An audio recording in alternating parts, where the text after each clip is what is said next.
Schools in the U.S. are enrolling more and more children who speak a language other than English at home. Right here in the suburbs of Philadelphia, for instance, there's a high school teacher we know who teaches English to a class of about 30 students who have 13 different native languages among them. 13 in one class. And one of our other faculty members used to teach at a school in L.A. that counted 83 different native languages spoken among its students. Imagine teaching in one of those schools and all the wonderful opportunities and challenges that that sort of language diversity brings to the classroom. This is the Penn GSE Edcast, where you get perspectives on education and social science from the University of Pennsylvania's Graduate School of Education. I'm your host, Tom Ketchkamethy, and today we're talking about multilingual education with Dr. Nancy Hornberger.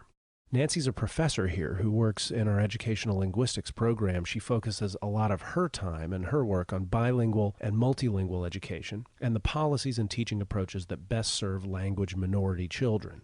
She argues against English-only approaches to education, contending that languages children bring to the classroom are a resource that we must appreciate, cultivate, and learn from in order to help them become full members of a democratic society.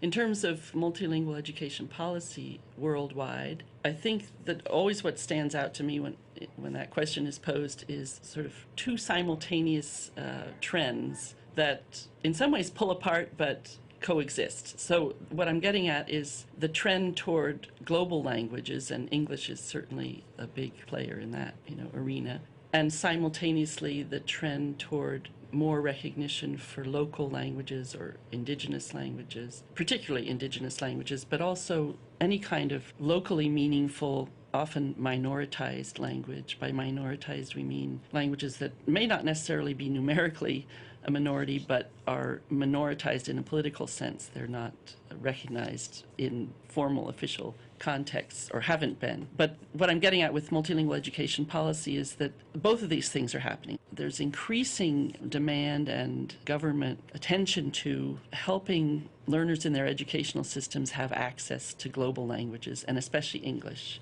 So you see that in all of the Asian countries, lots of attention to the teaching of English from elementary school on up, and in some cases requiring it as a medium of instruction, which poses all sorts of great challenges to teachers who may not be that fluent in English, or certainly may not have a lot of preparation to teach through the medium of English.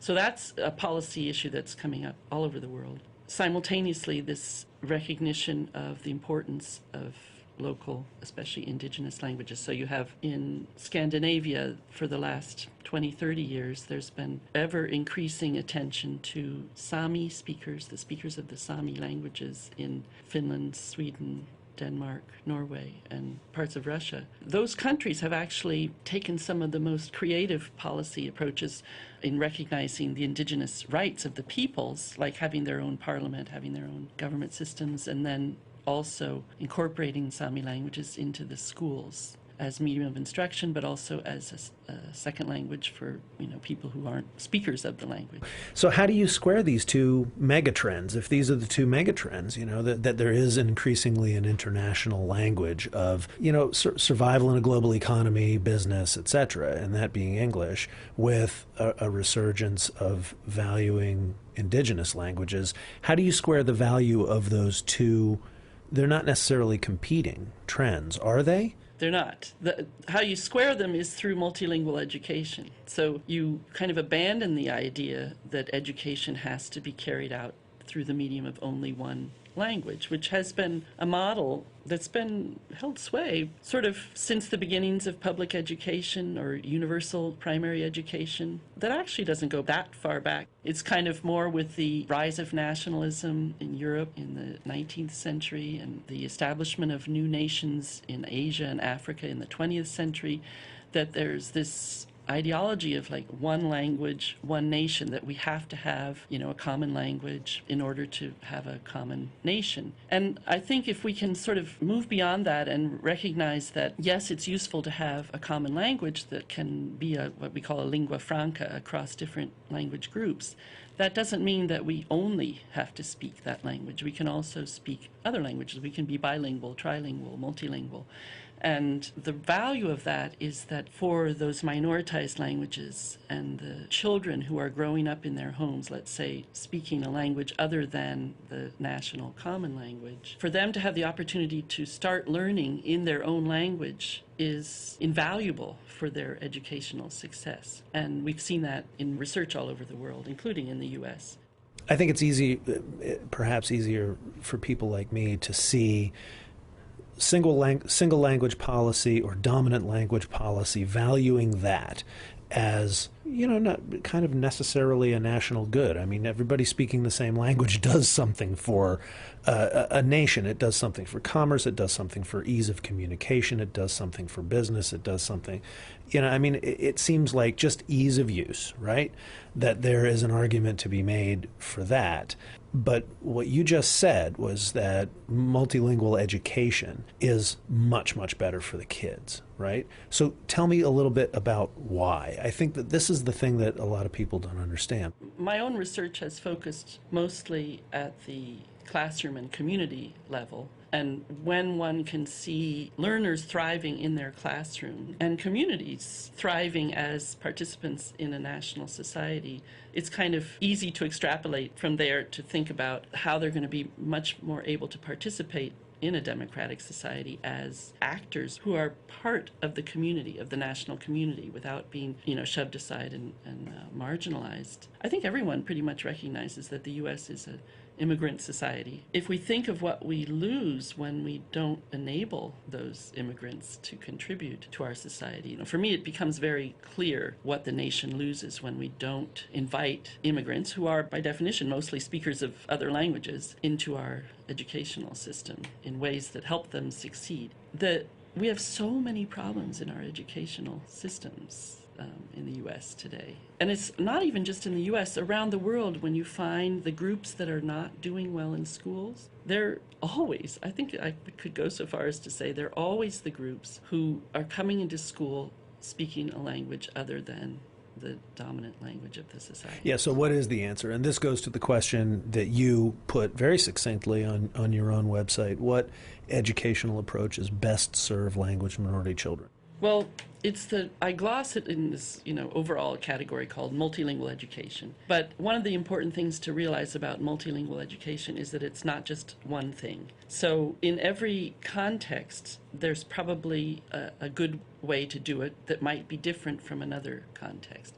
So it could be in a case of Maori speakers in New Zealand, for example. That's the large indigenous group in New Zealand. So it's a fairly homogeneous in the sense that there are a lot of, the language involved is a language Maori. And you can think about having programs that recognize that language, bring it into education, while also teaching the kids English. But in another context where there's multiple, what many people today are calling super diverse learners, in areas just outside Philadelphia, for example, or in Philadelphia, where you have, a classroom with kids from 35 different language backgrounds or whatever. You can't, just have a bilingual program that uses two languages of instruction.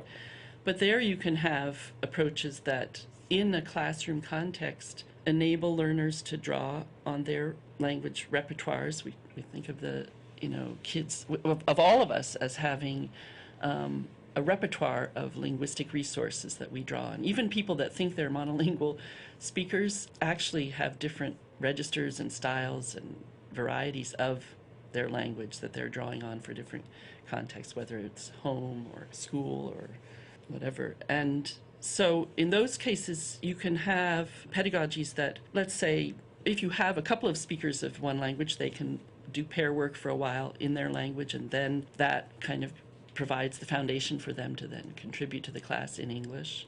Or if you don't even have, two speakers of the same language, you can have language awareness kinds of activities where there's an openness for kids to share, this is how I say it in my home, or, they make connections with each other's expressions and meanings. And it's not just also, the word, what they say, but kind of the cultural layers that are under those terms and words. So a lot of it has to do with just simply an openness and a sense of acceptance of the resources that kids bring with them. That's one level of multilingual education. In terms of a policy approach, I've had the opportunity to work internationally in contexts like you mentioned, Bolivia and New Zealand and Sweden and Paraguay and South Africa, which in the 90s have all had these stunning educational policies that talk about the value of all the languages in the national community and, explicitly set out teacher preparation and curriculum and materials development and so forth. So that creates what I've written about as an ideological and implementational space for, multilingual education practice. But you can also have contexts like the U.S. where there isn't that kind of policy space. The policy in the U.S. recently has been going in the opposite direction. But even there we find teachers at the classroom level that are able to carve out some space even within sort of an English-only language policy. It's hard, though. It is, and it's getting increasingly harder. So that's the part that people in this field in the U.S. are concerned about, to put it mildly. So if you had that state or federal policy maker as your captive audience for 15 minutes to kind of make the case, who is considering a more expansive kind of multilingual education policy, and you had 15 or 20 minutes of their undivided attention to sort of make the case for why they should be going in that direction from a policy perspective, what would the case be? The case would be that if we're seeking to educate or offer equal educational opportunity to all in our national territory, and we want to build a knowledgeable and democratic society that's very inclusive, then we want our learners from the first day they step into the door at school to feel welcome and to be able to understand what's going on and to be able to build on the knowledge that they have when they come in. Since we know from research that one way that really helps that to happen is to speak to children in their own language and let them use the linguistic resources, as I said, that they bring to the classroom, then let's do that. That's going to improve their academic performance. It's going to build and solidify their sense of identity and personhood, like, to be active citizens in the world. Let me give you an example from the conference this weekend, the Ethnography Forum. I went to a session. The title of the session was, "What do Chinese immigrant students really think about No Child Left Behind?" And it was organized by one of our doctoral students in reading, writing, literacy, Mary Yee, who's worked for many years with the school district of Philadelphia. And then there was a teacher from a Chinese bilingual program and 3 students. And they started the session by passing out a short quiz to us in the audience. Well, the quiz was totally written in Chinese. It was a multiple choice questions. And first he passed it out and the teacher and said, he was speaking in English at that. No, I think maybe he was speaking in Chinese at that point. And so he passed it out, and we're all sitting there, like, we could tell that it was a quiz, but there were no Chinese speakers in the audience. And at some point I said, "Teacher, I don't understand." So then he said in English, "I can read the questions for you in English." So he was, in other words, he modeled the whole process of a standardized test with accommodations that No Child Left Behind permits. Normally it would be in English for Chinese speakers, but he did it in Chinese for English speakers. And I can tell you, I love to do well at tests. I was so frustrated. I really wanted to, answer those questions. I couldn't understand what he was saying. Now, that seems like such a silly example in a way, but when you really think about it and what we're subjecting kids to then, what an impediment to learning that is.